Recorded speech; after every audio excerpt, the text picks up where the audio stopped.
Assalamualaikum, salam sejahtera, salam GBN, salam Malaysia, salam kuasa ketiga. So seperti biasa, jika audio jelas boleh tolong maklumkan kepada saya, share ramai-ramai ya. Jika ada gangguan jangan ke mana, kita sambung selepas gangguan. Dan sertai Telegram saya. Saya minta anda sertai Telegram saya, Telegram Regi Jessi Ritaudin. Baik, saya ada diminta ulas berkenaan dengan beberapa kenyataan yang dibuat antaranya oleh seorang profesor dan juga oleh Teresa Kok berhubung dengan isu lebih kurang berkait dengan integrasi lah. Okay, anyway, I don't want to talk about apa dia ni kata, apa dia tu kata. Saya cuma nak ulas sedikit berkenaan dengan integrasi nasional. Now, di negara ni di negara ni ada, kita mengamalkan dasar integrasi nasional, bukannya asimilasi. Apa bezanya integrasi dengan asimilasi?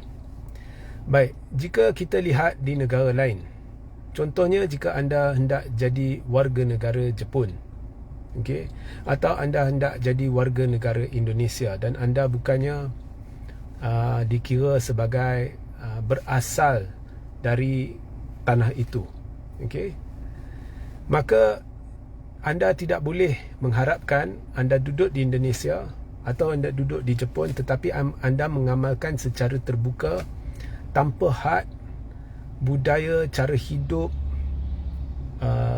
bangsa anda, dan anda mengharapkan segala apa yang bangsa anda akan dapat di negara asal akan anda dapat di negara baru itu. Anda tidak boleh harap begitu. Maknanya jika anda ke Indonesia, jangan harap ada sekolah Cina, aliran Cina, atau anda ada sekolah aliran India seperti mana di negara asal, dan anda tidak perlu masuk ke sekolah aliran negara itu, dan anda berhak untuk belajar seperti mana anda akan belajar di negara anda. Tidak ada. So, itu dinamakan asimilasi. Mereka hendak memastikan di kebanyakan negara di dunia, apabila ada lebih dari satu bangsa, kalau ada yang datang dari negara lain, mereka asimilasi dengan penduduk setempat supaya ianya menjadi satu bangsa yang dikenal pasti sebagai bangsa negara itu. So di Indonesia, kita tak lihat orang India di Indonesia atau orang Cina di Indonesia, kita melihat mereka sebagai bangsa Indonesia. Okay? Walau bagaimanapun tidak ada halangan lah kalau secara peribadi anda hendak menyambut tahun baru Cina, itu jadi hak anda, tak ada masalah, mereka tak sekat. Tapi anda tidak boleh mengharapkan segala apa yang ada sebagai hak anda di negara asal akan anda dapat dari negara baru itu. Okay? So itu dinamakan asimilasi. Di Malaysia kita tidak mengamalkan asimilasi, kita mengamalkan integrasi atau integrasi nasional. So integrasi maksudnya kita sebenarnya bukan mengharap semua bangsa dikenal pasti sebagai satu bangsa sebegitu rupa sehingga asal usul bangsa itu diketepikan terus. Tidak ada. So kita ada bangsa India, kita ada bangsa Melayu, kita ada bangsa Cina. Bangsa Melayu ni asal dari tanah ini adalah tanah.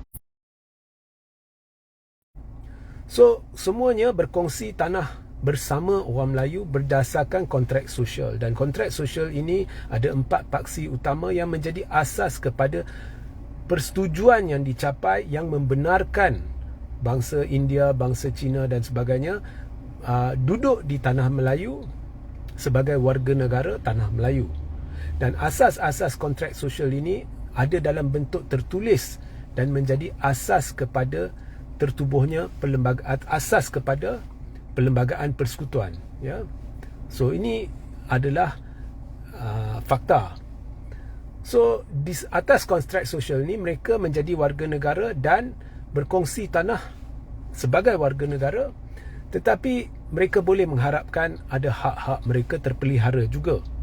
Seperti orang Cina hendak sekarang ni mereka ada sekolah vernacular. Orang India ada sekolah vernacular. Mereka boleh belajar tanpa perlu masuk sekolah satu aliran. Tetapi untuk merealisasikan bangsa Malaysia kita sebagai satu bangsa, ianya menjadi amat sukar. Amat sukar. Sebabnya selagi ada sekolah Cina, sekolah India, selagi itulah, walaupun tidak disebut, walaupun guru-guru tidak meracuni pemikiran anak-anak, ya, seperti yang didakwa oleh setengah pihak, tidak, mereka mempertahankan, oh mana ada guru meracuni anak-anak menentang bangsa lain. Memang tidak ada. Tetapi walaupun benda ni tidak berlaku, tetapi kanak-kanak dari umur kecil bersekolah sampai dewasa di sekolah satu aliran ini secara tidak langsung akan menyemai sikap di dalam mereka bahawa mereka ada terasing sedikit daripada bangsa lain. Ya. Dan kemudian bila peperiksa ahli-ahli politik mengeruhkan lagi keadaan dengan menekan kerajaan agar ada peperiksaan khas UEC bagi sekolah-sekolah Cina tu diiktiraf. Jadi bila anak-anak Cina ni yang dah belajar sampai dewasa di sekolah Cina terasing dari bangsa lain, dan kemudian tiba-tiba mereka melihat ada satu peperiksaan dari sekolah mereka yang tidak diiktiraf oleh kerajaan, mereka ada juga yang mungkin terasa mereka sedang disisihkan atau dilakukan dengan tidak adil, tanpa memahami bahawa kita ada dasar pendidikan nasional dan semua harus tertakluk kepada satu dasar pendidikan nasional demi membangunkan kita sebagai satu bangsa. Tidak ada sebab kita ada perbezaan dalam pendidikan berdasarkan bangsa. Sepatutnya kalau semua duduk di dalam sekolah aliran nasional, kemudian ada kelas bahasa Cina bagi mereka yang nak belajar bahasa Cina, itu tak jadi hal. So tidak ada sebab sekolah vernacular diteruskan sebagai satu budaya persekolahan di negara ni selepas kita dah merdeka hampir 100 tahun. Walaupun belum 100 tahun lah, kita merdeka 57, sekarang dah 20 tahun 24. Dah berapa tahun dah? Berpuluh-puluh tahun dah, berdekat-dekat lamanya dah merdeka, tetapi masih ada orang pertahankan sekolah vernacular. Jadi orang yang pertahankan sekolah vernacular, hujahnya tidak masuk akal. Bukan kata kalau kita mansuhkan sekolah vernacular kita sedang menghukum satu bangsa atau cuba memadamkan budaya mereka. Tidak, kita tak halang bangsa mana-mana bangsa mengamalkan budaya masing-masing. Sama seperti di Indonesia, mereka tidak menghalang bangsa Cina mengamalkan budaya mereka, tetapi tidak ada sekolah Cina sebab mereka mengamalkan dasar asimilasi. Sini dibenarkan integrasi, tetapi selagi budaya mengekalkan sekolah vernacular ni wujud atas alasan-alasan yang pada khidmat saya tidak masuk akal, kononnya nak pertahankan budaya dan sebagainya, saya kira benda ni akan merencatkan kejayaan integrasi nasional.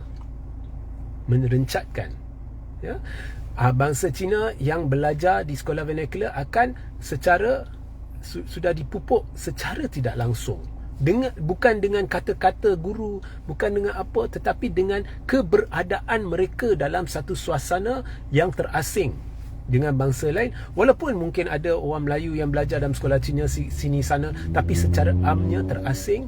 Mereka belajar dalam satu aliran yang terasing daripada aliran utama. Jadi mereka akan tersisih dari bangsa lain, dan mereka tidak akan ada motivasi untuk memahami pentingnya integrasi bersama dengan kaum lain. Mereka akan memiliki satu pemikiran di mana China diutamakan atau India diutamakan berbanding dengan Malaysia. Sepatutnya kita semua Malaysian first, Indian later, Chinese later, Malay later, Malaysian first. Tetapi DAP melaungkan Malaysian Malaysia, tetapi mereka juga memperjuangkan sekolah vernacular. Saya percaya mereka yang ada di sekolah vernacular akan akhirnya berpendapat bahawa kita Chinese first, Malaysian later, atau Indian first, Malaysian later. Itu sebenarnya bercanggah dengan agenda Malaysia DAP. So sekolah vernacular ini tidak masuk akal. Kalau hendak kekalkan budaya, boleh ada kelab budaya Cina, kelab budaya India di universiti maupun di sekolah, tak jadi halangan. Masa saya belajar ijazah master apa dan sebagainya di universiti, ada kelab budaya Tionghoa, ada kelab budaya ini, budaya itu, malah kelab-kelab berkaitan dengan budaya Cina lah yang paling banyak di universiti. Nak ada kelas bahasa pun boleh, tak dihalang, tak ada halangan.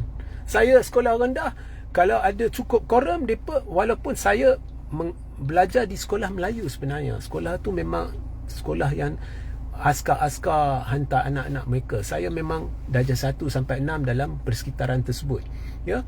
Tetapi bila ada korum cukup, ada jumlah pelajar Cina yang cukup, diwujudkan satu kelas Cina. Malah pada masa tu saya masih ingat, bila mai babak kelas agama, so masa tu saya tidaklah saya agama lain, so guru-guru pun pening, guru besar pun pening. Dia ni nak masa kelas agama, orang Cina akan pergi ke kelas Cina, orang India pergi ke kelas ni. Dia ni nak pergi mana? Saya lepas tu guru besar bagi tahu, okeylah kau pergi main lah. Jadi sambil semua orang belajar, masa waktu agama saya seorang je yang berlari dekat padang, pergi kantin, main di sekolah itu. Saya masih ingat. Tapi ada kelas, tak ada masalah. So why nak kekalkan, nak bermati-matian, nak berjuang mengekalkan sesuatu yang menjadi penghalang integrasi nasional dan memang tidak bertepatan dengan agenda mereka sendiri, iaitu Malaysia. Saya tidak faham, ya.